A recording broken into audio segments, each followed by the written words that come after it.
Hey guys, how are you all? I hope you all are fine. और दोस्तों, स्वागत है आपका फिर से इस न्यू लेसन में। आपको पता है हम लोग इस कोर्स में कवर कर रहे हैं इम्पॉर्टेंट करंट अफेयर्स जून 2019 से लेकर जुलाई 2020 तक के। ये जो कोर्स है ये इंपॉर्टेंट है दोस्तों उन लोगों के लिए जो किसी एग्ज़ाम की तैयारी कर रहे हैं, किसी कॉम्पिटिटिव एग्ज़ाम की तैयारी कर रहे हैं, जैसे यूपीएससी, एसएससी, बैंक या किसी भी एग्ज़ाम की अगर आप तैयारी कर रहे हैं तो आप ये कोर्स देख सकते हो। करंट अफेयर सब में पूछा जाता है। तो वीडियो को स्टार्ट करने से पहले अगर अब तक आपने चैनल को सब्सक्राइब नहीं किया है, आप चैनल को सब्सक्राइब कर लीजिए। साथ में आप लोग बेल आइकन दबा देने से फर्दर अगर मैं कोई और वीडियो ऐड करूंगा तो आपको उसका नोटिफिकेशन मिल जाएगा। चलिए आज का टॉपिक स्टार्ट करते हैं। आज का हमारा सबसे पहला टॉपिक है रिन के बारे में। RIIN फुल फॉर्म है इसकी, register of inhabitants of Nagaland. तो क्वेश्चन कैसे आएगा, RIN is related to what? It is related to Nagaland. तो ये क्या है बेसिकली, चलिए जानते हैं।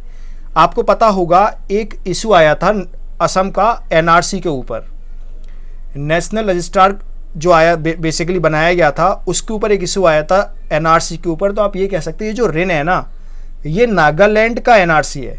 क्या है ये? नागालैंड का एनआरसी है। तो इसके अंडर क्या होगा, जो नागालैंड में जो माइग्रेंट्स आ गए हैं उनकी सूची बनाई जाएगी। ये देखा जाएगा कौन कौन लोग हैं वो जो नागालैंड के हैं, और जो नहीं है उनको बाहर उनके देश में भेजा जाएगा वापस।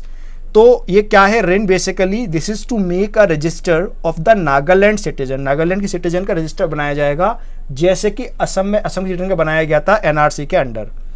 इसमें इसके लिए कमीशन बनाया गया है। इसका जो इसमें एलिजिबिलिटी क्राइटेरिया डिसाइड करेगा ये जो कमीशन है। ये जो कौन कौन से डॉक्यूमेंट नागालैंड के लोगों को देने होंगे अपनी सिटीजनशिप प्रूफ करने के लिए, ये डिसाइड करेगा। साथ में किस तरह से ये किया जाएगा, सब बातें डिसाइड की जाएगी इस कमीशन के द्वारा। यहाँ पर दो टर्म आपको समझने पड़ेंगे, एक है ILP और एक है RAP। ILP होती है इनर लाइन परमिट। आपको पता होगा ये जो नॉर्थ ईस्टर्न जो एरिया है, जो हमारा मेघालय है, नागालैंड है, अरुणाचल प्रदेश है, मिजोरम है, मणिपुर है, यहाँ का जो कल्चर है ये बहुत ही ज़्यादा यूनिक कल्चर है। तो इस कल्चर को प्रोटेक्ट करने के लिए वहाँ पर अगर कोई पर्सन विजिट करना चाहता है तो उसे परमिशन लेनी होती है। अगर मान लीजिए कोई इंडियन है, जैसे कि मान लीजिए मैं यूपी से हूँ, अगर यूपी का मैं हूँ और मैं नागालैंड जाना चाहता हूँ, then I have to take permission. उस परमिशन को ही हम बोलते हैं इनर लाइन परमिट। तो what is this ILP? So this is the travelled document. कहाँ कहाँ के लिए? अरुणाचल प्रदेश के लिए, नागालैंड के लिए, मिजोरम के लिए। किस लिए है ये? To protect them. अगर मान लीजिए कोई फॉरेनर है, इंडियन नहीं है, कोई अमेरिकन है या किसी और देश का है, अगर वो जाना चाहता है इन कंट्रीज़ में, इन स्टेट्स में, तो वहाँ पर उसे लेना पड़ेगा रेस्ट्रिक्टेड एरिया परमिट यानी कि RAP। तो याद रखिएगा, ILP for Indians for visiting these states and RAP for foreigners to enter these protected areas. Right, तो ये बातें आप याद रखना। अगला जो हमारा टॉपिक आता है वो है सेक्शन 124A के बारे में। अब ये सेक्शन क्या है, ये अभी न्यूज़ में रहा था दोस्तों। आपने सुना होगा देशद्रोह। तो अगर कोई देशद्रोह करता है तो उसके ऊपर ये वाला सेक्शन लगाया जाता है IPC का। तो याद रखिएगा ये IPC 1870 का सेक्शन है। And this is related to the sedition. Sedition मतलब होता है देशद्रोह। अगर कोई देश के खिलाफ कुछ बोलता है, देश के गलत कुछ बोलता है, देश को बांटने की कोई बात करता है, तो उसके ऊपर सेडिशन का लॉ लगाया जाता है, और सेक्शन नंबर 124A। तो आप याद रखिएगा ये कैसे आएगा एग्जाम में। Section 124A is related to what? नीचे ऑप्शन दिए होंगे तो आपको उस पर टिक करना पड़ेगा सेडिशन। तो sedition law like speech writing और विजुअल रिप्रेजेंटेशन, कोई भाषण देता है, कुछ लिखकर कोई अगर करता है, for spreading the hatred and the content like this. Right, मतलब अगर ऐसा कुछ बोलता है जिससे कि देश में एक दूसरे के अगेंस्ट लोग लड़ने लग जाएं, तो इसे देशद्रोह माना जाएगा। इससे रिलेटेड एक केस आप याद रखिएगा, जिसका केस का नाम था Kedarnath Singh versus state of Bihar case. तो ये काफ़ी इंपॉर्टेंट है, याद रखिएगा, और न्यूज़ में ही रहा है। अगला टॉपिक हमारा आता है दोस्तों प्राइवेट मेंबर बिल के बारे में। पहले आप ये समझिए प्राइवेट मेंबर क्या होता है। आपको पता है हमारे देश में चुने हुए रिप्रेजेंटेटिव होते हैं। एक होते हैं सेंट्रल लेवल पर लोकसभा राज्यसभा में, दूसरे होते हैं हमारे जो स्टेट है उसके लेवल पर विधानसभा विधान परिषद में। कुछ चुने हुए होते हैं, कुछ यहाँ पर नॉमिनेटेड होते हैं। जो लोकसभा होती है उसमें सभी की सभी चुने हुए होते हैं। तो प्राइवेट मेंबर वो मेंबर कहलाता है जो रूलिंग पार्टी से बिलोंग नहीं करता है। याद रखिएगा, प्राइवेट मेंबर क्या कहलाता है? वो मेंबर जो रूलिंग पार्टी से बिलोंग नहीं करता, या हम ये भी कह सकते हैं जो मिनिस्टर नहीं होता है। याद रखिएगा, रूलिंग पार्टी वाली बात तो है पार्शलिटी की, लेकिन परफेक्ट डेफिनेशन ये है जो मिनिस्टर नहीं है वो प्राइवेट मेंबर है। जैसे मान लीजिए मोदी जी हैं, उनके 10 या 15 मिनिस्टर है, तो वो सारे पब्लिक मिनिस्टर होंगे, पब्लिक मेंबर होंगे, और इसके अलावा चाहे उनकी ही पार्टी के कोई एमपी क्यों ना हो, he will be the private member. समझ में आया प्राइवेट मेंबर क्या होता है?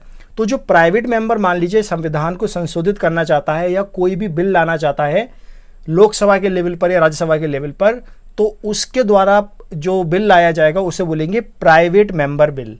The bill which is not proposed by any minister, ऐसा बिल जो कोई मिनिस्टर प्रपोज नहीं कर रहा है उसे हम बोलते हैं प्राइवेट मेंबर बिल। क्लियर है यहां तक? तो प्राइवेट मेंबर बिल को प्रपोज करने के लिए किसी भी एमपी या एमएलए को, कोई भी एमपी या कोई एमएलए जो मिनिस्टर नहीं है उसे कम से कम 1 महीने का नोटिस देना पड़ेगा, उसके बाद ही वो उस बिल को प्रपोज कर सकता है।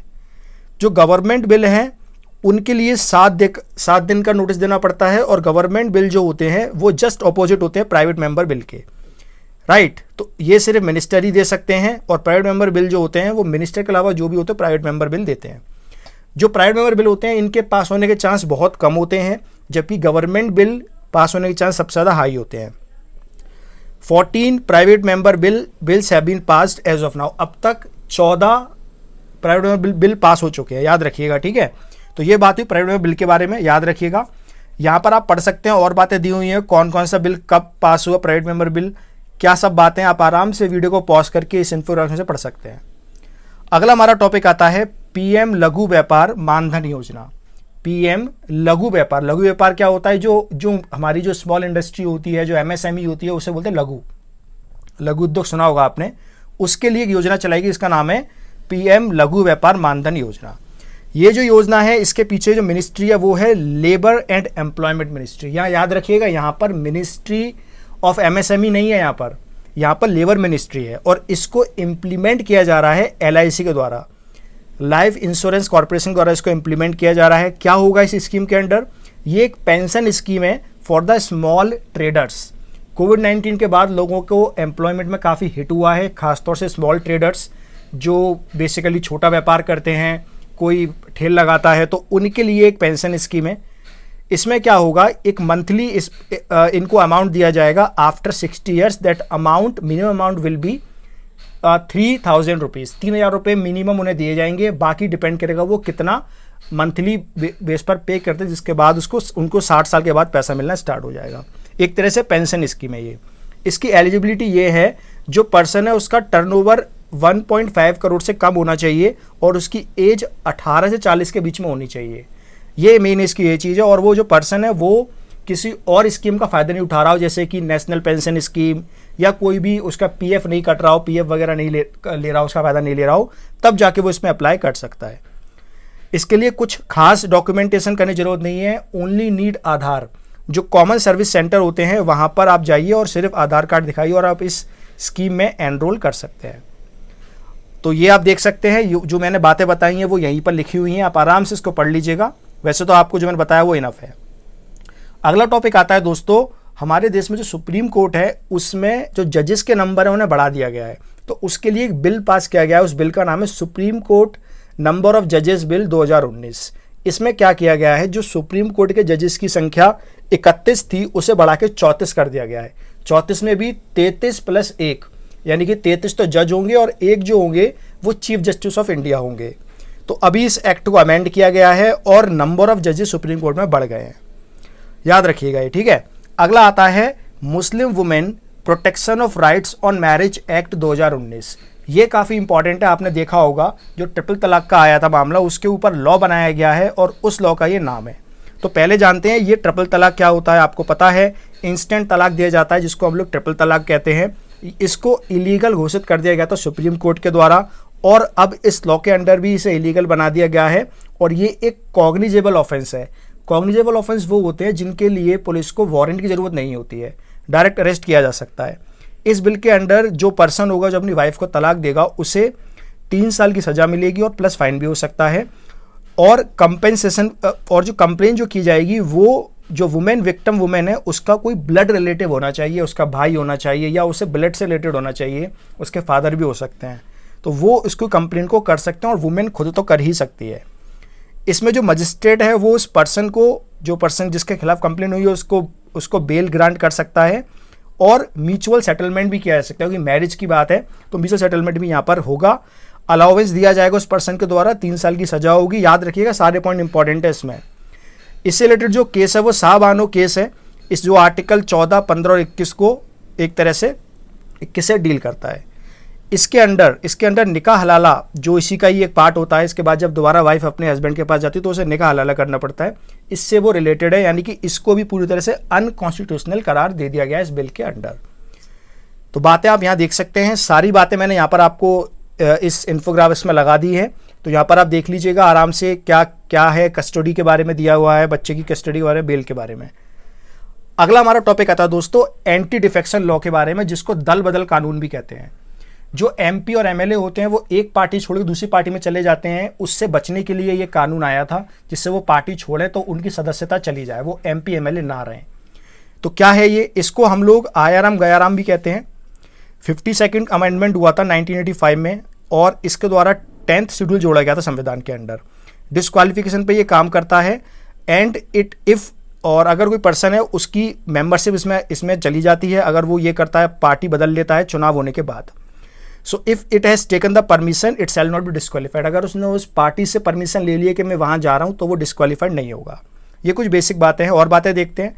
अगर कोई इंडिपेंडेंट मेंबर हैं, अगर वो किसी पार्टी को ज्वाइन कर लेता है, चुनाव लड़ा इंडिपेंडेंट, बाद में कोई पार्टी ज्वाइन कर ली, तो उसके लिए जो होगा बेसिकली उसको डिस्क्वालीफाई कर दिया जाएगा। दूसरा, अगर कोई नॉमिनेटेड पर्सन है उसको टाइम दिया गया कि वो 6 महीने तक कोई भी पार्टी ज्वाइन कर सकता है, जो भी वो चाहे, 6 महीने तक बस। लेकिन इंडिपेंडेंट मेंबर पार्टी ज्वाइन नहीं कर सकता।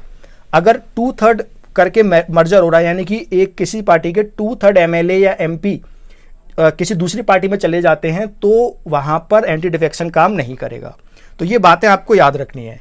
तो दोस्तों ये था वीडियो और करंट अफेयर के बारे में। जो बातें मैं आपको बता रहा हूँ उनको याद रखिए। क्रिस्पी सारी चीज़ें मैंने रखी हैं आपके लिए। वीडियो आपको कैसा लगा कमेंट करके बताइए। अगर वीडियो अच्छा लगा वीडियो को लाइक करिए, शेयर करिए और चैनल को जरूर सब्सक्राइब कर लीजिएगा। Thank you so much, take care.